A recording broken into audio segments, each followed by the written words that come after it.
Assalamualaikum warahmatullahi wabarakatuh.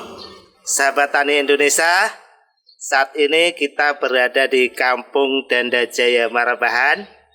Kita akan berkunjung ke salah satu teman kita yang sangat inspirasi banget, dan beliau ini banyak jasanya untuk bagi para petani. Selain konsultan, dia juga nyiapin pupuk-pupuk untuk pertanian berupa pupuk kompos yang terbuat dari kotoran sapi dan kotoran ayam.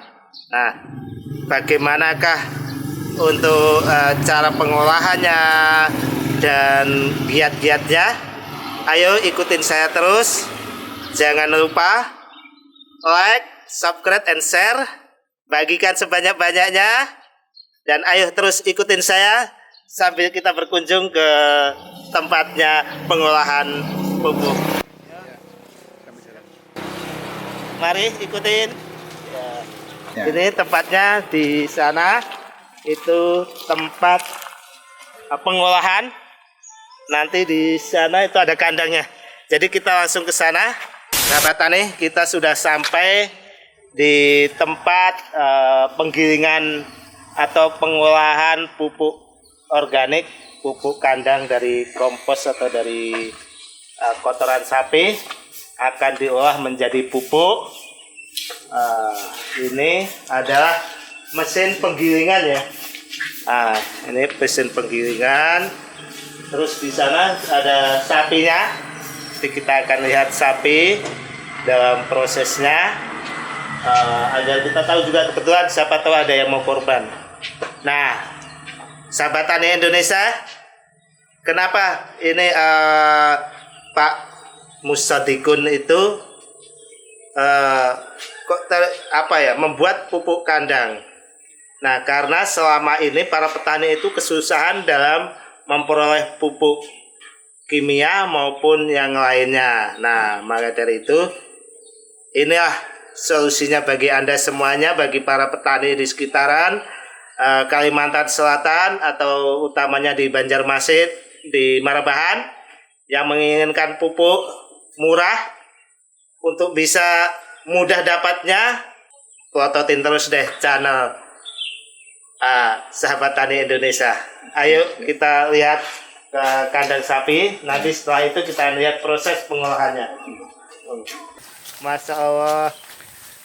Ini dia Pak Sadikun. Assalamualaikum. Waalaikumsalam. Apa kabar Pak Ustaz? Baik, Masya Allah. Ya. Nah, ini Pak Sadikun ada berapa sapi ini Pak? Ini kalau kita kumpulin semuanya kurang lebih ya 20 ekor. Cuma karena dipisah-pisah kandang. Kebetulan ada di beberapa titik kandang lainnya, karena di sini ada sekitar ya banyak kelompok ternak. Jadi sebagian ada perbibitan, ada juga penggemukan. Nah, perbibitan tujuannya itu sudah ada anaknya, tujuannya untuk lebih bisa mengembangkan menggunakan bibit-bibit lokal. Jadi tidak lagi ngambil dari luar daerah. Nih Pak, ini kayaknya baru saja melahirkan ini sepertinya. Iya betul, ini baru 1 minggu Pak Ustaz. Masalahnya ini saya lihat pantatnya atau di ininya masih ada keluar darah. Kalau rata-rata Bapak, kalau dari yang pertama ini sampai baru lahir ya, Bapak mau bisa jual lagi untuk biasanya sini kan rata-rata untuk korban ya. Iya. Nah itu berapa tahun Bapak? Kalau sebenarnya kalau anak ini, kalau untuk anak 2 tahun baru bisa kita jual. 2 tahun. Jadi supaya sudah tumbuh menjadi dewasa, sudah menjadi sapi dewasa. Nah kalau untuk penggemukan seperti ini memang kita mengambil yang sudah jadi. Jadi kita menggemukkan selama beberapa bulan, sekitar 8 sampai 10 bulan, sampai memang benar-benar gemuk, baru nanti kita di momen Hari Raya Haji kita jual. Jadi untuk siklus putaran per tahunnya itu memang dari penggemukan. Jadi kalau untuk yang betina seperti ini kita persiapkan untuk perbibitan Pak. Untuk pembibitan. Jadi pembibitan supaya ini nanti untuk menggantikan generasi supaya tidak punah. Kalau ini kan banyak nih Pak, maaf tongnya ini tainya kan banyak nih. Iya. Nah ini dikemanakan ini setelah ini? Iya, jadi karena ulun petani Pak, petani padi. Kalau untuk secara pribadi kan ini selain diambil oleh kakak ulun sebagai pupuk organik, kita tampung di sini Pak. Jadi ini mempersiapkan. Ya, ini kalau mau lihat pupuknya atau kotoran sapinya ini. Iya. Ini wah, baunya menyengat. Tapi ini bisa membantu para petani untuk menyuburkan lahannya. Iya. Jadi mari kita bertani yang murah, aman, tapi juga menghasilkan. Maka kita pakai pupuk organik ya, pupuk kimia kita pakai cuma untuk awal. Setelah itu pakai pupuk ini ya. Ya, jadi pupuk organik yang dibikin oleh petani langsung ini tujuannya tidak sekedar hanya untuk memangkas keperluan pupuk-pupuk kimia yang harganya sudah selangit, tapi tujuannya adalah bagaimana petani dan peternak itu mampu membuat pupuk sendiri sehingga kebutuhan daripada penggunaan pupuk kimia itu jauh berkurang. Nah, jadi para peternak-peternak di sini saya yakin mereka sudah cerdas-cerdas. Ini kita edukasi bagaimana agar kotoran-kotoran tersebut bisa dimanfaatkan untuk membuat pupuk kandang sendiri dan dimanfaatkan untuk lahan pertaniannya. Pemirsa, sahabat tani Indonesia, ayo ikutin. Sekarang kita akan lihat bagaimana cara proses pengolahannya agar kita tahu cara prosesnya. Teman-teman mungkin yang di luar Pulau Kalimantan bisa contoh ini. Ayo ikutin terus.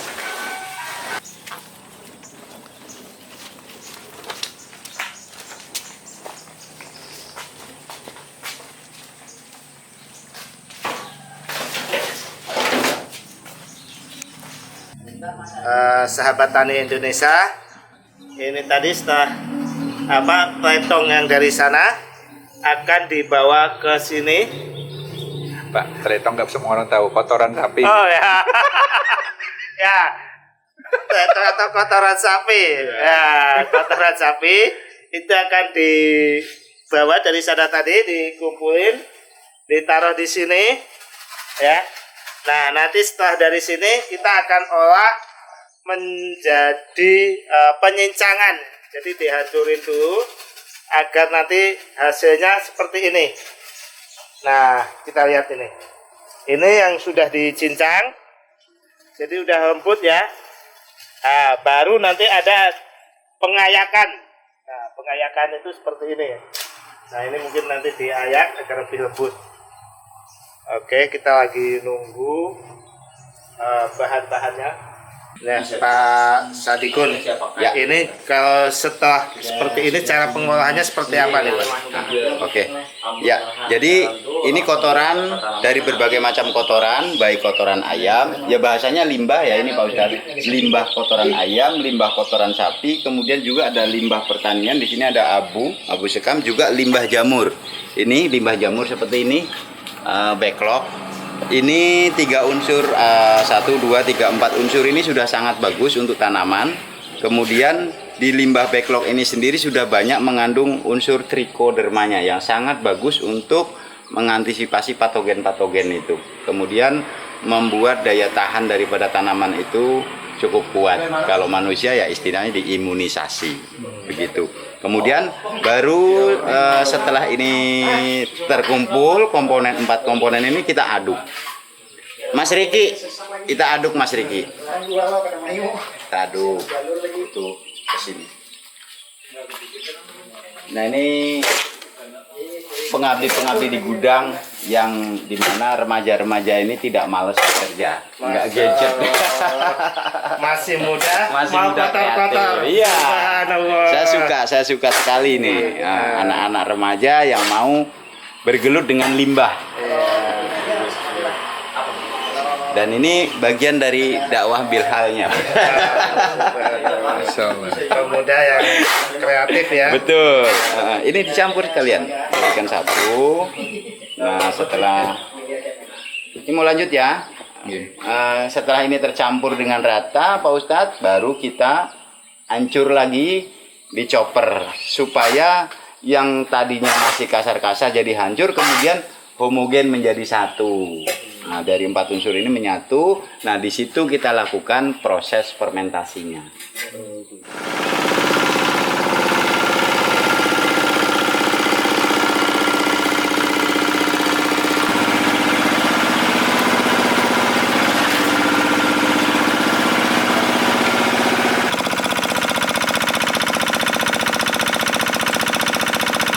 Sahabat Tani Indonesia, dan ini kita akan lihat proses selanjutnya, yaitu proses pengayakan ya. Kita lihat dan ini untuk menjadi pupuk yang bersih dari kotoran, maka mereka akan diayak dulu ya. Nah, ini kita lihat di bawah, jadi hasilnya lembut dan bisa.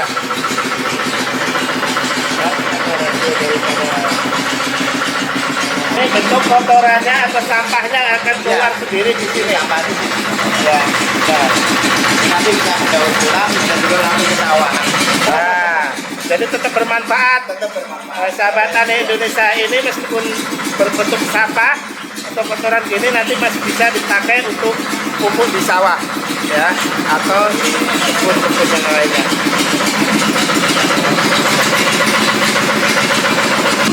Nah, pemirsa, ini yang sudah jadi. Sahabat Tani Indonesia, bentuknya seperti ini ya. Ya. Sangat berdebu, asik. Ini setelah dari sini kirim ke mana?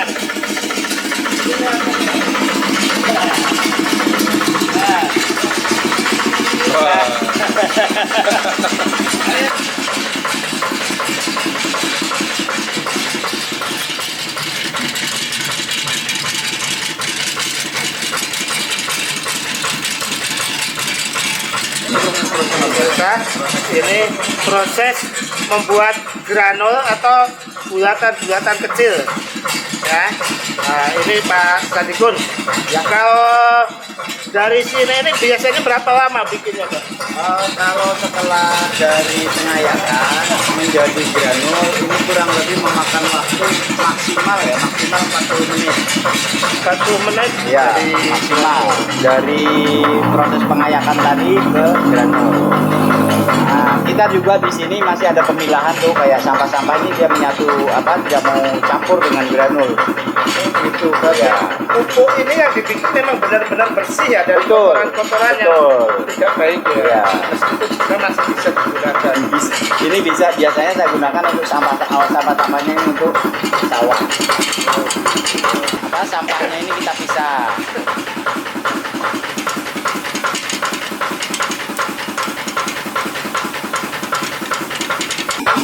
Nah, ini bahannya apa lagi Pak? Ini, Pak? Oh iya. Bahannya, Pak. Jadi cairan ini nutrisi di mana di sini tercampur berbagai macam bakteri yang sangat membantu untuk pertumbuhan tanaman, seperti bakteri Actinomycetes, kemudian E4 juga ada di sini, kemudian pestisida alaminya juga ada di sini seperti tembakau, ada juga penawar sampah atau brotowali, kemudian serai, ada juga di sini. Istilahnya rempah-rempah itu Rempah-rempah yang tentunya ini sangat tidak disukai sama hama. Ada juga gadung ya. Gadung itu asam aminonya sangat tinggi dan apabila termakan oleh binatang maka binatang itu akan mandul. Jadi tidak lagi bisa berkembang. Kita kembali ini kita lakukan penyiraman. Penyiraman berfungsi untuk membentuk granul itu sendiri. Nah, kita lakukan seperti itu secara bertahap. Lagi. Nah,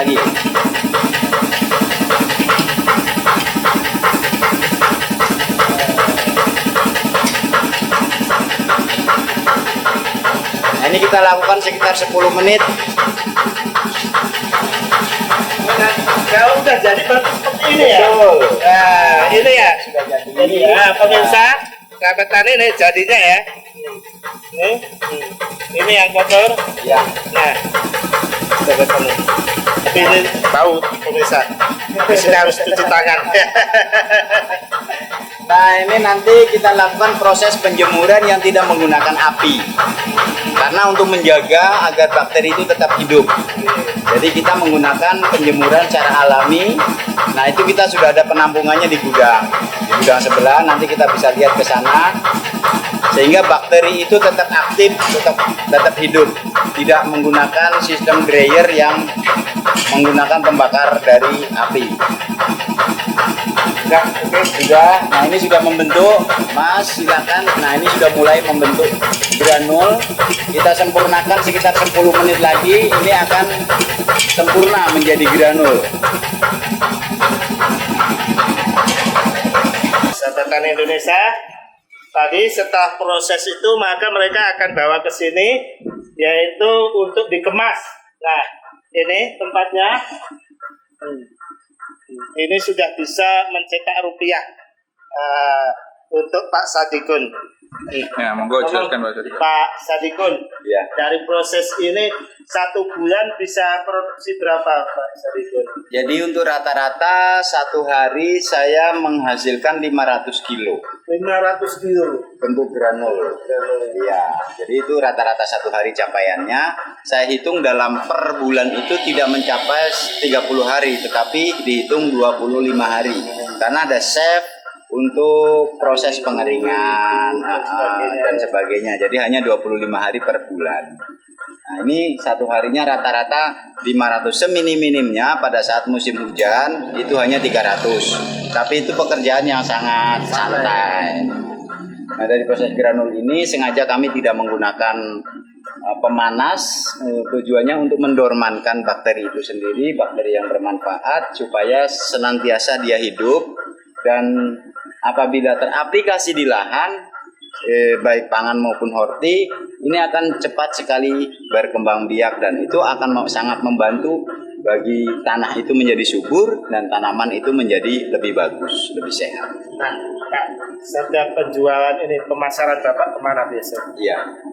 Untuk saat ini konsen saya di Batola.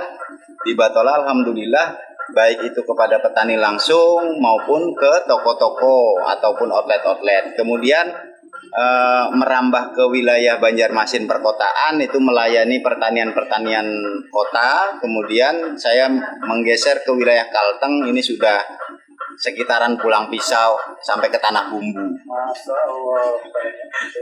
Nah, Pak, ini 1 karung tadi itu berapa kilo, Pak? Itu beratnya sekitar 25 kilo. 25 kilo. Nah, itu dihargain berapa? Harga kami perangko gudang itu 35.000. 35.000. Kalau dikalikan 500. Luar biasa. Luar biasa. Kalau 25, subhanallah. Pemirsa sahabat tani Indonesia, nah dari limbah ini bisa menghasilkan jutaan ternyata, pemirsa. Nah, jadi sahabat tani semuanya, ayo yang masih ada di rumah, daripada susah-susah cari pekerjaan, susah ngelamar sana sini nggak diterima, ada pekarangan, kita bikin pupuk. Nah, yang ada di Pulau Jawa, ayo tingkatkan. Karena Pak Sadikun ini masih belum memenuhi sekitarnya di Baritokuala ataupun yang lainnya. Nah, ini masih banyak peluang-peluang bisnisnya untuk kita olah dari limbah kotoran sapi yang ada di pekarangan-pekarangan kita. Jadi petani-petani yang punya lahan sapi, punya ternak sapi, ayo lihatkan untuk kita bikin pupuk, bisa membantu petani-petani sekitar kita lebih murah produksinya, murah bahannya untuk pemupukannya, dan tentunya hasilnya sangat memuaskan. Berarti dari sini Pak ini bisa dapat lebih dari 20-30 juta ya satu bulannya, Pak? Yes, kalau kotornya dapat ya, kurang lebihnya sekitar 20-an. 20 juta, nah, pemirsa. Satu bulan 20 juta. Ini bukan nilai yang sedikit ya untuk perekonomian yang sekarang ini.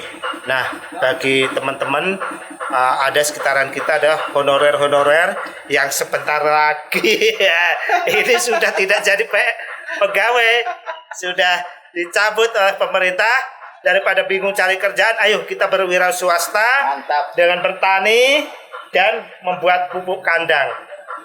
Ini peluangnya masih bagus. Sangat-sangat Ya, bagus. ayo kita ini. Jadi saya tambahkan ini adalah bentuk bagaimana kita memanfaatkan di mana ada peluang satu, kemudian yang kedua di sekitaran kita itu potensi untuk membuat sebuah unit usaha itu terbuka luas, terutama di sentral-sentral peternakan.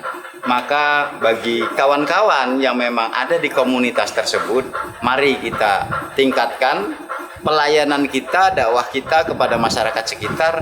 Tentunya ini akan meningkatkan tidak hanya pelayanan kita kepada petani yang tentu jangka panjangnya tanah itu akan menjadi lebih baik, tanaman itu menjadi lebih sehat, tapi juga secara ekonomi. Secara ekonomi di pedesaan akan meningkat. Jadi kita tidak perlu harus merantau jauh-jauh. Kita tidak perlu berebut bagaimana kita memasukkan lamaran ke PNS. Tapi kita cukup duduk di kampung dan menghasilkan rupiah. Dan ini akan bermanfaat. Ya, siap Pak Sadikun. Saya terima kasih banyak sudah diberikan waktunya nih. Ya. Semoga makin sukses para Amin. petani Indonesia. Sukses untuk Pak Sadikun. Terima kasih. Assalamualaikum warahmatullahi wabarakatuh. Waalaikumsalam.